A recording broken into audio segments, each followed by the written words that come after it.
नमस्कार दोस्तों।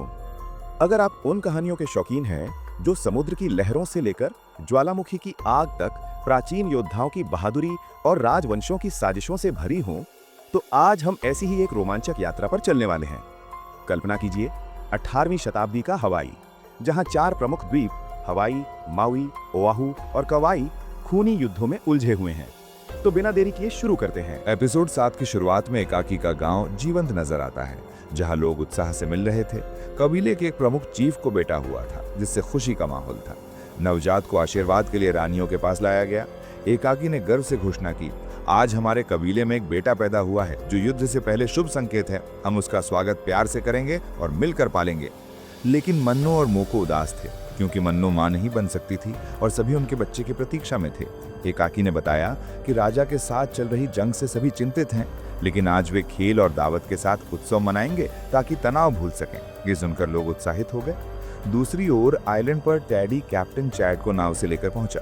उन्होंने आइलैंड की प्राकृतिक सुंदरता देखी, जहां उन्हें कीमती चंदन खोजना था। उधर गांव में दावत की तैयारियां जोरों पर थी। काइना का परिवार खुश था और लोग खेलों में मस्त थे, लेकिन मन्नो नवजात को देखकर नाराज थी। एकाकी ने आकर कहा, जल्द ही हमारा बेटा भी आएगा जो महान राजा बनेगा। क्या तुम्हें गर्भ में बच्चा महसूस हो रहा है? मन्नो ने जवाब दिया, अभी नहीं, पर जल्द होगा। एकाकी सहमति जताकर चला गया। तभी मन्नो और मोको की नजरें टकराईं। एक औरत ने कायना को इशारा किया और कायना ने मन्नो को संकेत दिया। तीनों गांव के एकांत कोने में मिले। ये देखकर जीना चली गई। वो औरत कायना की जासूस थी और बोली, मैंने कूड़ों के पास जाकर सब देखा। वे शक्तिशाली योद्धाओं से घिरे हैं, उन तक पहुंचना मुश्किल है। कायना ने उसे निगरानी रखने को कहा। मन्नो ने पूछा, क्या तुम राजा को मारने की योजना बना रहे हो? कायना बोला, मैं एकाकी की तरह चुप नहीं रह सकता। मन्नो ने कहा, मैं भी शांत नहीं रह सकती। कायना ने पूछा, तुम एकाकी से शांति की बात करती हो और मुझसे जंग, आखिर चाहती क्या हो? मन्नो बोली, मुझे दोनों चाहिए, शांति और जंग से ही ये जगह बचेगी। कायना ने पूछा, अगर एक को चुनना हो तो किसे चुनोगी? मन्नो ने कहा, मैं एकाकी की पत्नी हूँ। कायना ने मन्नो के होंठों को ललचाई नजरों से देखा और दोनों के बीच नजदीकी बढ़ी। इधर चैड और टैडी चंदन की तलाश में थे। तभी कबीले के एक लड़के ने उन्हें देख लिया। टैडी बोला, ये खतरा बन सकते हैं। सभी उसके पीछे दौड़े, लेकिन वो कबीले वालों तक पहुंच गया। कबीले ने लुटेरों को पकड़ लिया। मन्नो और कायना लौट रहे थे। मन्नो बोली, क्या बाहरी लोगों से व्यापार हो सकता है? कायना ने कहा, हाँ हो सकता है। मन्नो ने बताया कि जॉन ने उसे अपने देश की बातें बताई थी जो उसे पसंद आई। वो बोली, मैं यहाँ की व्यवस्था बदल सकती हूँ। कायना ने कहा, तुम रानी जैसी बात करती हो। मन्नो हंसी और बोली, रानी के सामने ऐसे झुका जाता है? कायना झुका और दोनों हंसे। मन्नो बोली, लड़कियां ऐसे झूमती हैं और मर्द रानी का हाथ चूमते हैं, मेरा हाथ चूमो। कायना नीचे बैठा और उसका हाथ चूमा। उनका रोमांस चरम पर था। तभी एकाकी का संदेश आया और मन्नो चली गई। कायना घर पहुंचा। जीना ने पूछा, कहाँ थे? कायना बोला, जासूस से मिला था। जीना ने कहा, तुम मन्नो को ले गए थे, उस पर भरोसा नहीं करना चाहिए। वो एकाकी को काबू में रखती है और शायद तुम्हें भी। कायना बोला, एकाकी उसकी सुनता है, इसलिए मुझे उसकी जरूरत है। जीना बोली, तुम बदल गए हो। तभी टोनी आया और बोला, कायना, टैडी एक कैप्टन को लाया है। कायना हैरान हुआ। एकाकी के सामने सभी को लाया गया। जॉन को जिंदा देख एकाकी खुश हुआ। जॉन ने बताया कि वो इनके साथ खुश था, इसलिए नहीं लौटा। उसने चैट को एकाकी से मिलवाया। कबीले वालों ने कहा कि ये चोरी करने आए थे। चैट बोला, हम व्यापार के लिए आए हैं, आपने जॉन का ख्याल रखा, आप अच्छे लोग हैं। मोको को भरोसा नहीं था और उसने उन्हें जाने को कहा। एकाकी बोला, आप मेहमान हैं, हम हथियार नहीं उठाएंगे। एकाकी ने सभा बुलाई और कायना को बताया कि वे व्यापार चाहते हैं। कायना बोला, इन पर भरोसा नहीं करना चाहिए। टोनी ने कहा, टैडी ने मुझे कैद कर बेचने की कोशिश की थी।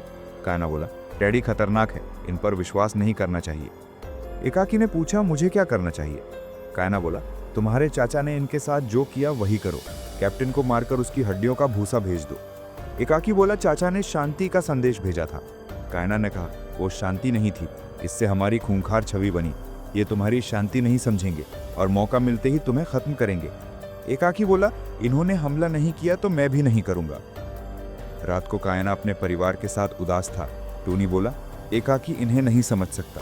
टोडो ने कहा, हम राजा के खिलाफ नहीं जा सकते। कायना बोला, मैं इन्हें समझ चुका हूँ, मैं खुद इन्हें सबक सिखाऊंगा। कायना, टोनी और जूडो छोटे जहाज से चैट के जहाज पर पहुंचे। कायना ने गार्ड्स को बेहोश कर टैडी को पकड़ा और बोला, तुमने वापस आकर मौत बुलाई। टोनी बदला लेना चाहता था, लेकिन एकाकी ने शंख बजाकर कायना को बुलाया। चैट ने कायना को बंदूक की नोक पर पकड़ा। एकाकी बोला, कायना, मैंने ऐसा करने को नहीं कहा।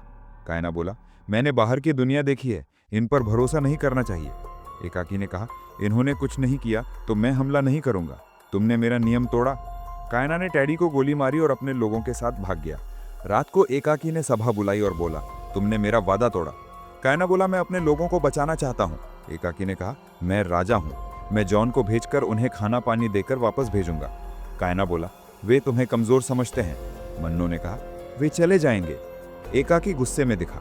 कायना अपने कबीले लौटा और ट्रूडो पर भड़का, तुमने एकाकी को बताया। जीना बोली, मैंने बताया, तुम बदल गए हो। ट्रूडो ने कसम खाई कि उसने कुछ नहीं कहा। कायना गुस्से में चला गया।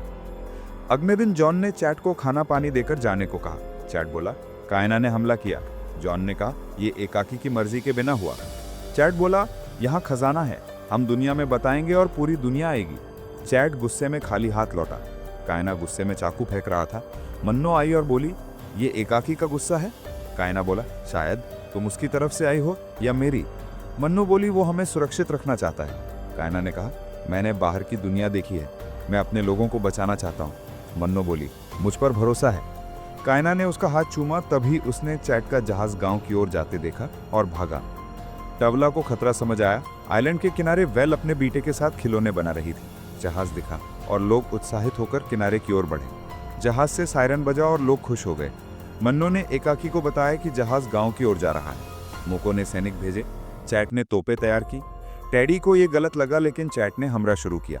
गोलियां और धमाकों से लोग मरने लगे। वेल ने एक लड़की को बचाते हुए जान गंवाई। टवला तड़प रही थी। हमले के बाद चैट ने टैडी को बंदूक की नोक पर पानी में कूदने को कहा। चैट जहाज लेकर चला गया। कायना ने मरे हुए लोगों को देखा और दुखी हो गया। ये शानदार एपिसोड यहीं खत्म हुआ। अगर आपको ये पसंद आया तो इस वीडियो पर 500 लाइक्स का टारगेट पूरा करें। अगर ये सीरीज पसंद है तो चैनल सब्सक्राइब करें। 100 सब्सक्राइबर्स होते ही मैं एपिसोड 8 अपलोड करूंगा।